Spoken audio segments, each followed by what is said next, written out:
الجزا۔ یہ بات جیسا میں نے عرض کیا ہے کہ اللہ تعالیٰ کے برگزیدہ انسانوں کے ذکر سے خود اپنی روحوں کا بھی تزکیہ ہوتا ہے، کیونکہ یہ جو لوگ ہیں یہ خیر اور بھلائی کے پیکر ہوتے ہیں، تو ان کی سیرتوں پہ بات کرنے سے انسان کے اندر خیر کا ایک فہم پیدا ہوتا ہے۔ تو آج میں چند گزارشات حضرت عثمان رضی اللہ تعالی عنہ کی سیرت کے حوالے سے آپ کی خدمت میں پیش کروں گا، تاکہ وہ فہم جو میں نے عرض کیا اس گفتگو سے حاصل کیا جا سکے اور بھلائی کو سمجھا جا سکے۔ اللہ تعالیٰ کے جو میں نے عرض کیا کہ برگزیدہ لوگ، برگزیدگی کا تعلق اور اس کی کسوٹی یہ ہے کہ اللہ تعالیٰ اور حضور اقدس علیہ الصلاۃ والسلام سے اس انسان کو کتنا قرب حاصل ہے۔ جس کو اللہ اور رسول صلی اللہ علیہ وسلم سے جتنا قرب حاصل ہوگا وہ اتنا برگزیدہ ہو جائے گا۔ من یطع اللہ والرسول فاولئک مع الذین انعم اللہ علیہم من النبیین والصدیقین والشہداء والصالحین وحسن اولئک رفیقا۔ کہ یہ جتنے مقامات ہیں صدیقیت اور شہادت اور صلحاء کے، ان سب کا تعلق من یطع اللہ والرسول کے ساتھ ہے، کہ جو جتنی اطاعت کرتا اتنا بلند مقام اسے حاصل ہوتا۔ تو یہی وہ آیت ہے جیسے حضرت شاہ ولی اللہ رحمۃ اللہ علیہ نے اپنی بلند پایا تصنیف ازالت الخفا میں خلافت راشدہ کی دلیل بنا کے لکھا ہے۔ تو دیکھو قرآن مجید کی اس آیت میں جو ترتیب ہے حضور اقدس علیہ الصلاۃ والسلام کے قرب کی، وہ یہ ہے کہ من الصدیقین والشہداء والصالحین، کہ صدیق کو سب سے زیادہ قرب حاصل ہوتا، اور پھر شہید کو جو بعد میں آنے والی امت ہے ان کی نسبت سب سے زیادہ قرب پیغمبر کے ساتھ حاصل ہے۔ یہ خلافت راشدہ کی دلیل ہے۔ حضرت ابوبکر کی خلافت کی، اور حضرت عمر اور حضرت عثمان اور حضرت علی رضی اللہ تعالی عنہم سب کی خلافت، اور جو حضور اقدس علیہ الصلوۃ والسلام کی حدیث ہے وہ بھی اسی کی تصدیق کرتی ہے کہ آپ ایک روز ایک پہاڑ پہ تشریف لے جا رہے تھے اور آپ کے ساتھ حضرت ابوبکر بھی تھے اور عمر بھی تھے اور عثمان بھی تھے رضی اللہ تعالیٰ عنہم، اور وہ پہاڑ لرزنے لگا تو حضور اقدس علیہ الصلوۃ والسلام نے اس پہاڑ کو خطاب کرتے ہوئے یہ ارشاد فرمایا تھا کہ اسکن، اے پہاڑ ٹھہر جا، تو کیا کر رہا ہے؟ وما علیک الا نبی و صدیق و شہیدان، کہ تجھ پہ اور تو کوئی نہیں ہے، ایک پیغمبر تجھ پہ کھڑا ہے اور ایک صدیق تجھ پہ کھڑا ہے اور دو شہید تجھ پہ کھڑے ہیں، کیونکہ آپ کے ہمراہ حضرت ابوبکر تھے اور حضرت عمر تھے اور حضرت عثمان تھے۔ دیکھیے اس میں بھی وہی ترتیب ہے جو قرآن مجید کی آیت میں ترتیب۔ تو میں عرض یہ کر رہا ہوں کہ برگزیدگی کی شرط من یطع اللہ والرسول اطاعت ہے، جو جتنا قریب ہو گیا وہ اس قدر برگزیدہ ہو گیا اور وہ اتنا ہی بڑا ولی اللہ ہو گیا۔ تو حضرت عثمان رضی اللہ تعالی عنہ کی سیرت پہ جب ہم نگاہ ڈالتے ہیں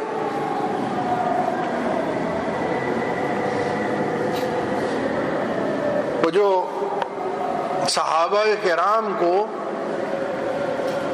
اللہ تعالی کی جانب سے پروانہ خوشنودی ملا. آپ جانتے ہیں کہ اس کا سبب حضرت عثمان رضی اللہ تعالی عنہ ہی تھے. قرآن مجید میں اللہ تعالی نے صحابہ کو مختلف مقامات پر بشارتیں دی ہیں، اور یہ مقام بھی انہی میں سے ایک ہے کہ جب حضرت عثمان صلح حدیبیہ کے موقع پر مکہ گئے گفت و شنید اور سفارت کے لیے، اور یہ خبر اڑا دی گئی کہ ان کو شہید کر دیا گیا، تو حضور اقدس علیہ الصلوۃ والسلام نے وہاں پر صحابہ کرام سے بیعت لی کہ یہ جو حضرت عثمان گئے ہیں سفیر بن کر، کیونکہ دور جاہلیت سے یہ رواج چلا آتا تھا کہ سفیر کے خلاف کوئی اقدام کرنا بہت بری بات سمجھی جاتی تھی، اور خبر یہ آئی ہے کہ ان کو شہید کر دیا گیا ہے، تو ہم یہ خون رائے گا نہ جائے گا، ہم اس کا انتقام لیں گے، اور آؤ سب میرے ہاتھ میں بیعت کرو کہ کوئی پیچھے نہ ہٹے گا. تو سب صحابہ نے بات کی حضور اقدس علیہ الصلوۃ والسلام کے ہاتھ، اور قرآن مجید نے جیسا حدیث میں آتا ہے کہ لگ بھگ 1400 صحابہ بیعت کر رہے تھے، اور قرآن مجید نے ان صحابہ کے بارے میں یہ کہا کہ لقد رضی اللہ عن المؤمنین اذ یبایعونک تحت الشجرہ، اللہ تعالیٰ ان سب سے خوش ہو گیا ہے وہ جو درخت کے نیچے تیرے ہاتھ پر بیعت کر رہے تھے. اللہ تعالیٰ جس جاں سپاری اور جاں فروشی کی قسمیں وہ تیرے ہاتھ پہ کھا رہے تھے، اللہ تعالیٰ ان سے خوش ہو گیا اور ان سے راضی ہو گیا. تو یہ جو پروانہ خوشنودی ملا اس کا سبب حضرت عثمان تھے رضی اللہ تعالیٰ. اور پھر یہ سعادت بھی ان کے حصے میں آئی کہ حضور اقدس علیہ الصلوۃ والسلام نے سب سے بیعت لی اور خود اپنے ہاتھ کو اٹھایا اور اپنا دوسرا ہاتھ اس ہاتھ پہ رکھا اور کہا کہ یہ عثمان کا ہاتھ ہے اور میں عثمان کی طرف سے خود بیعت لے رہا ہوں.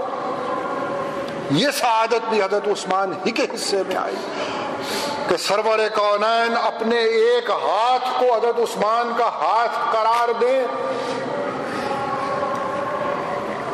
تو حضرت عثمان کی سیرت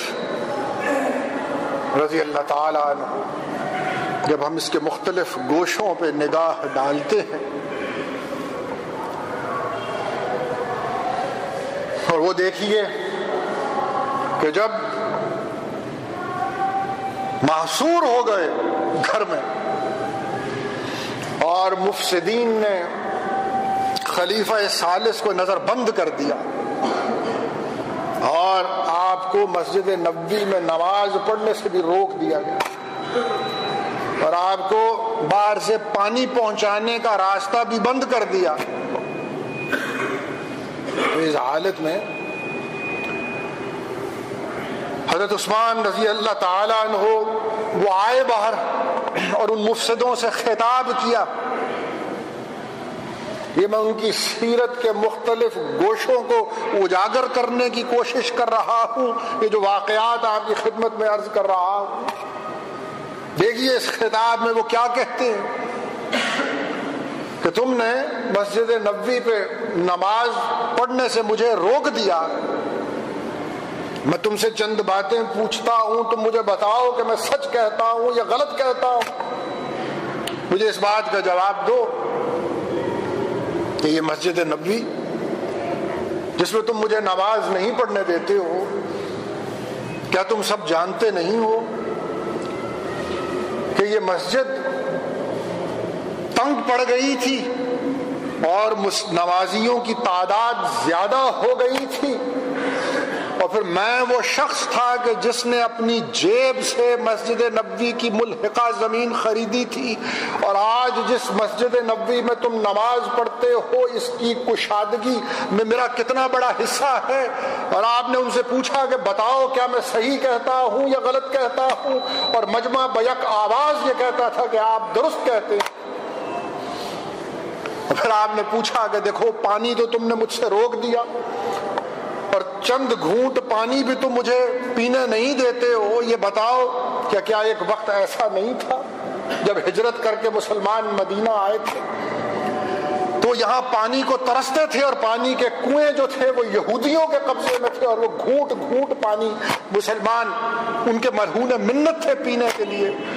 اور حضور اقدس علیہ الصلوۃ والسلام کی خواہش یہ تھی کہ اس کنویں کو خریدا جائے اور مسلمانوں کے لیے وقف کر دیا جائے۔ اور آپ نے ان سے سوال کیا کہ بتاؤ کیا میں ہی وہ شخص نہیں ہوں کہ جس نے بئر روما کو اپنی جیب سے خریدا تھا اور اس کے پانی کو مسلمانوں کے لیے وقف کر دیا تھا، اور آج اسی کنویں کے پانی کو تم نے مجھ پہ بند کر دیا؟ وہ سب بیک آواز یہ کہتے تھے کہ آپ صحیح کہتے ہیں۔ اور آپ نے ان سے پوچھا کہ وہ جیش الاسرہ، غزوہ تبوک کہ لشکر کے سپاہیوں کے لیے ساز و سامان نہ تھا اور خوراک نہ تھی، اور حضور اقدس علیہ الصلوۃ والسلام نے اپیل کی تھی، اور میں وہ شخص تھا کہ جس نے اس لشکر کو آراستہ کیا اور اس کی خوراک کا بندوبست کیا۔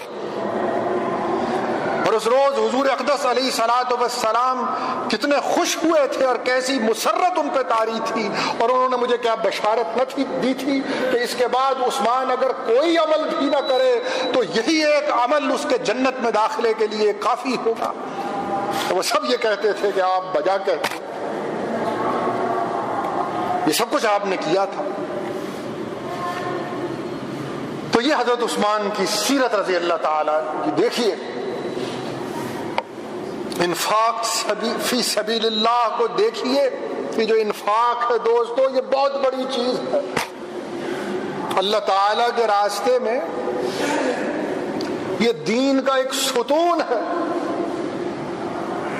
اگر دین کے دو ستون ہیں،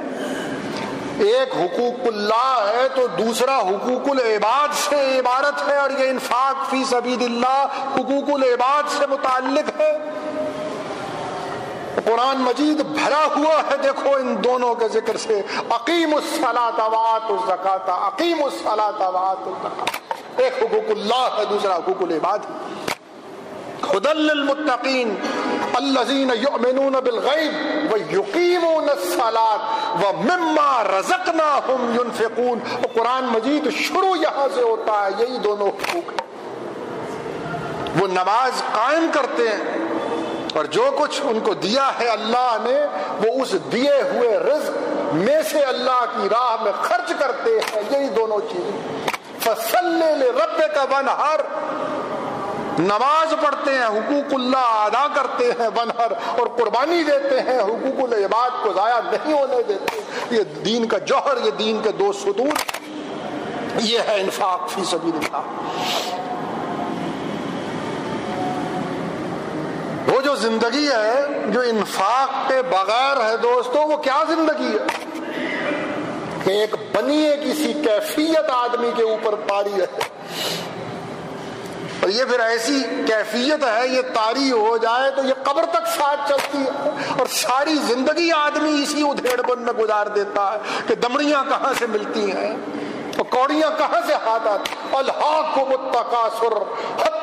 زرتم المقابر، اور مال کی کثرت کی ہوس نے ان کو غافل کر دیا، حتی زرتم المقابر۔ اور پھر یہ جو ہوس ہے، زندگی گزر جاتی ہے اور آدمی بستر مرگ پہ پہنچ جاتا ہے، اور یہ ہوس جان نہیں چھوڑتی ہے، اور تم قبروں کے دہانوں پہ پہنچ جاتے ہو اور وہی مال کی ہوس تمہارے جی کو لگی ہوئی ہوتی۔ یہ ہے حتی زرتم المقابر۔ تو یہ بہت بڑا جوہر ہے انفاق فی سبیل اللہ۔ اور وہ جو آدمی بنیے کسی کیفیت میں زندگی گزارے اور پاگلوں کی طرح ساری زندگی مال کے پیچھے بھاگتا رہے، وَيَتَخَبَّطُهُ الشَّيْطَانُ مِنَ الْمَسِّ، جیسے شیطان چھو کے قرآن مجید کہتا ہے کہ پاگل آدمی کو کر دیتا ہے۔